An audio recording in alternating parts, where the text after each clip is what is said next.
Stock markets in Europe are flipping between small gains and losses. The UK's FTSE 100 index is currently down around about 5 points, but the US Stocks 50 index is higher by 7 points. The DAX in Germany is doing better than both of them, currently up around about 15 points. The CAC is also doing pretty good. And when it comes to the core government bonds area, because we're seeing a bit more of a riskier stance in markets, German bonds and UK gilts are falling out of favour with investors, and in the commodity space, gold is currently up around about $3.7, doing pretty well. FX markets are quiet. Nothing really too exciting going on, but the dollar is stronger, the yen is reaching 10-week lows, and emerging market currencies are picking up, and peripheral bond yields, again back in the bond market space, are behaving themselves. That's Spanish and Italian 10-year bond yields. Good morning, I'm Ishaq Siddiqui, and welcome to your Daily Market Bite. I want to give you guys a quick idea of what's going on in financial markets today. So, overnight we had a pretty strong session out in the US, and that was on the back of the very solid US ISM manufacturing number. We had manufacturing numbers out from across the globe. Kicked off in China, which was a bit mixed because the official Chinese manufacturing number was better than expected, but the HSBC, the one that the market trusts a lot more than the Chinese data, that showed weakness. So a bit of a confliction there. Didn't leave investors feeling too enthusiastic about the Chinese economy, but going into Europe, we had a bit of a damp UK manufacturing number and a decent Eurozone figure, which suggested that the periphery is doing pretty well. So the likes of Spain and Italy, and also surprisingly France, showed gains, where Germany showed a bit of weakness.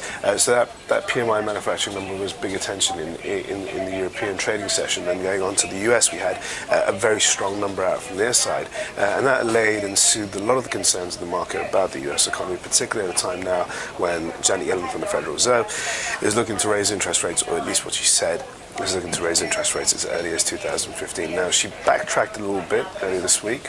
She also was at a meeting and said that accommodative, monetary policies must remain accommodative, and if the Fed must have a looser monetary policy for the time being, as the recovery in the US economy is still somewhat fragile, and that essentially got the market thinking.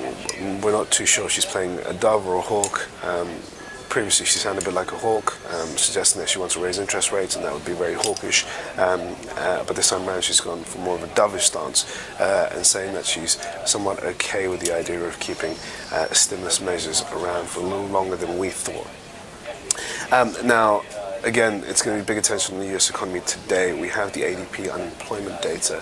The ADP number is generally seen as a bit of a precursor to the non-farm payrolls report.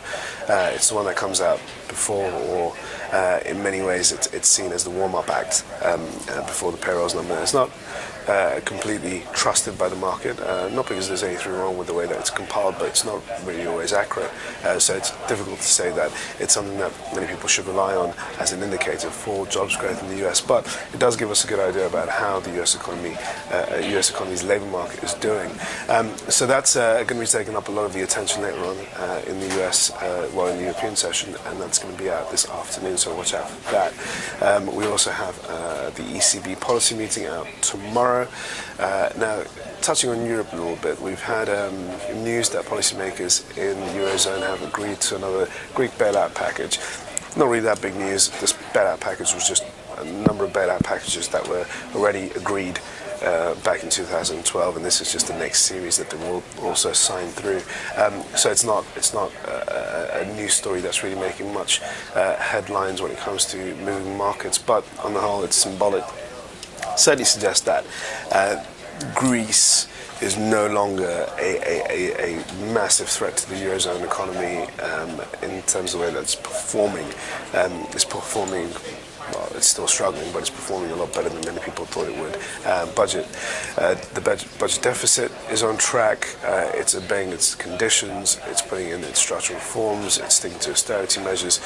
There's a lot of people still suffering out in Greece, but at the same time, it seems like the country and the government out there are sticking to the measures that have been announced back in 2012, and as a result of that, the creditors, the international creditors, the IMF, the ECB, and the EU are rewarding the Greece with another sum of money to help them continue paying down their debt.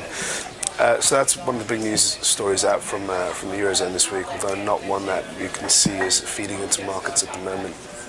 Going on to what else is going on, like I said, we got the European Central Bank meeting. That's going to be very key. Look out for that. The fear or the threat of deflation is very concerning for investors. German and Spanish inflation numbers last week dipped, and at the same time we had a pretty poor harmonized inflation report out this week. So look out for that. That's going to be the main talking point. Other than that, there's not really much else to say, so I'll see you guys tomorrow. Thanks for watching.